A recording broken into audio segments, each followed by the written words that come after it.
The Kalita Humphreys Theater is a historic theater in Dallas, Texas, USA. It is one of only 3 surviving theaters by architect Frank Lloyd Wright and one of the last completed buildings he designed. It was the official home of the Dallas Theater Center from 1959 to 2009.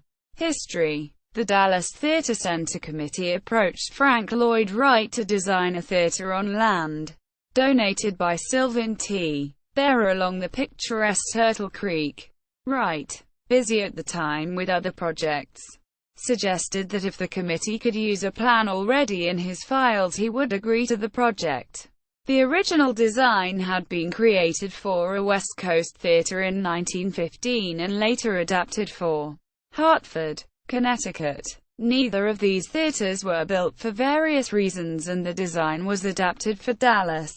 Construction began in 1955 and was completed 4 years later and 9 months after Wright's death, at a cost of over $1 million. The Kalita Humphreys Theater opened on December 27, 1959, with the first play being Of Time and the River, by Thomas Wolfe.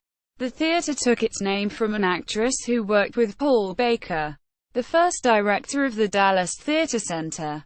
Kalita Humphreys died in a plane crash in 1954 and her parents donated $120,000 to the theater as a memorial. During the 45 years of regular use, over 500 plays were performed in the theater until the final full season of 2007-2008. The theater was recognized as a Historic City of Dallas landmark in 2007. At the end of the 2007-2008 season, the Dallas Theater Center moved their administrative offices to the D. and Charles Wiley Theater at the Dallas Center for the Performing Arts in the Dallas Arts District and began performing the majority of its season there. DTC continues to perform A Christmas Carol at the Kalita Humphreys Theater.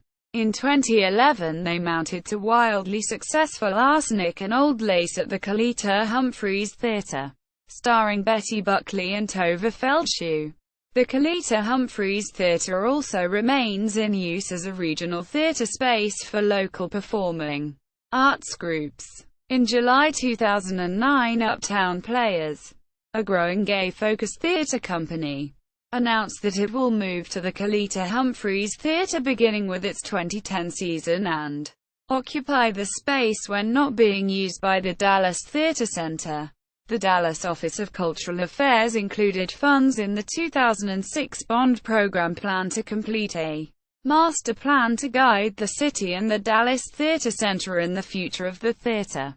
In 2009, the City of Dallas engaged the architectural firm Booz Otterson Associates to complete this master plan. Architecture. The theater's design was considered bold and innovative.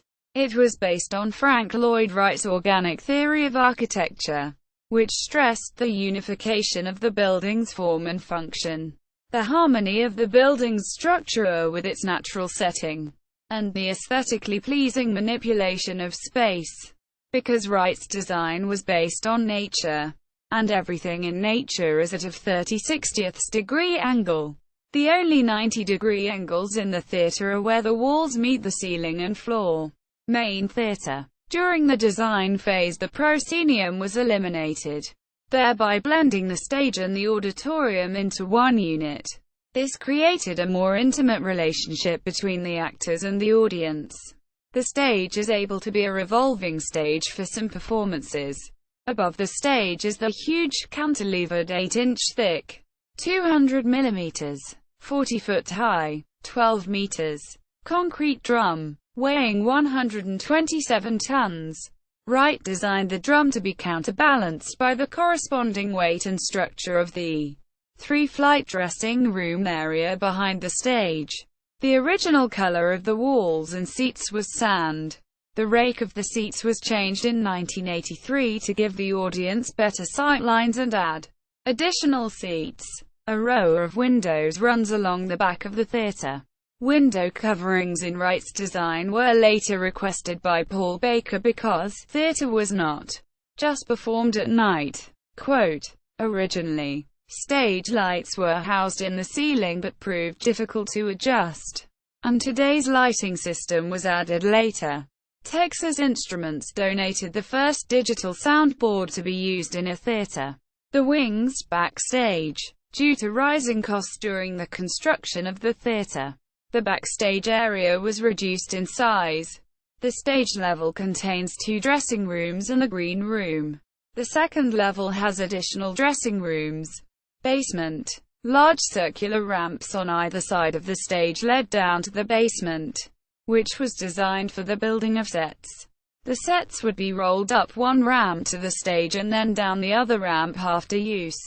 Today only one ramp remains in use, and the basement is occasionally used as a black box theater. Wiley Wing. The Wiley Wing, named for Charles and D. Wiley, was added in 1969 as a separate building designed in the style of Wright. A porte-cochere connected the 2 buildings. The space today includes the Lay Studio, Frank's Place, and Wind Studio, which serve as education rooms and performance spaces, plus a lounge, kitchen, waiting room and offices. Lobby. The original lobby ended where today's center wall stands. In 1990 the lobby was expanded and Art Rogers, a local architect, worked with the Frank Lloyd Wright Foundation to create new additions to the theater. Stairs next to the auditorium were straightened.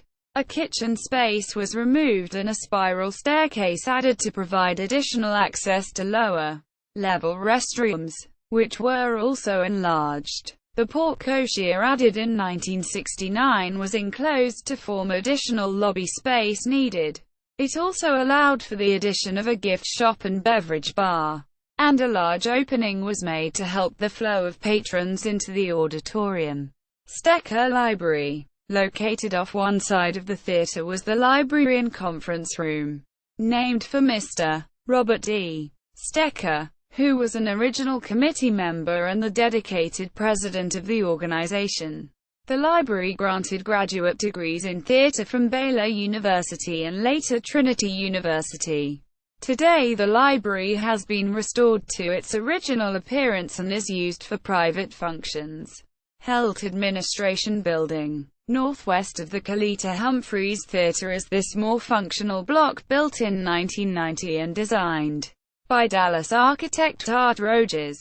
Original design called for it to be disguised entirely by trees so as not to interfere with Wright's design. Building site. The building is built into a limestone bluff and cantilevered over the heavily wooded site, overlooking Turtle Creek. The design is predominantly horizontal, interrupted by the towering concrete drum. The entrance to the theater faces southeast and original plans called for patrons parking on the other side of the elevated railroad tracks, now the Katy Trail. As one passed through a small pedestrian tunnel, the Grand Theater entrance would be revealed. Wright repeats this process of experience throughout the theater in his creative design of the stairways, large terraces and fountains. Dallas Theater Center. Art and Sequon Think TV. 50 years inside the Frank Lloyd Wright Theater.